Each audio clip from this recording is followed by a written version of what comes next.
बच्चों, अब हम लोग इसी पाठ से चौथे पद के भावार्थ को समझेंगे, जिसकी पंक्तियां इस प्रकार हैं। हरि हैं राजनीति पढ़ी आए, समुझी बात कहत मधुकर के, समाचार सब पाए। एक अति चतुर हुते पहले ही, अब गुरु ग्रंथ पढ़ाए।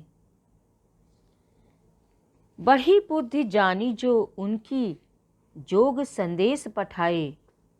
ऊधो भले लोग आगे के, परहित डोलत धाये। अब अपने मन फेर पाई हैं, चलत जुहुते चुराए। तय क्यों अनीति करें आपुन, जे और अनीति छुड़ाए। राजधर्म तो यही सूर, जो प्रजा न जाए सताए। अब काव्यांश के कुछ कठिन शब्दों को जानते हैं। पढ़ी आए यानी पढ़ लेना, पढ़कर। मधुकर भौरा है यहाँ पर, जो कि उद्धव है। हुते अर्थात थे, आगे के यानी पहले के। परहित यानी दूसरों की भलाई के लिए। डोलत धाये घूमते थे। फेर यानी फिर से। आपुन यानी अपनों पर। अनीति अर्थात अन्याय। अब इन पंक्तियों के भावार्थ को समझते हैं। हरि हैं राजनीति पढ़ी आए। गोपियां उद्धव से कहती हैं कि लगता है श्री कृष्ण ने राजनीति पढ़ ली है। समुझी बात कहत मधुकर के, समाचार सब पाए। हम तुम्हारी बात सुनकर ही समझ गई थी। हम तुम्हारे द्वारा श्री कृष्ण के सभी समाचार जान चुके हैं। एक अति चतुर हुते पहले ही, अब गुरु ग्रंथ पढ़ाए। एक तो तुम पहले से ही चतुर हो, और अब तुम अपने गुरु श्री कृष्ण का राजनीति ग्रंथ भी पढ़कर आए हो। यानी उद्धव के लिए, भौरे के लिए कहती हैं गोपियाँ कि तुम तो पहले से ही बहुत चालाक थे, किंतु अब तो तुमने अपने गुरु श्री कृष्ण से राजनीति का पाठ भी पढ़ लिया है। बढ़ी बुद्धि जानी जो उनकी, जोग संदेश पठाए। गोपियाँ कहती हैं कि उनकी यानी श्री कृष्ण जी की बुद्धि अब बहुत बढ़ गई है, जो उन्होंने तुम्हारे द्वारा योग का संदेश भेजा है।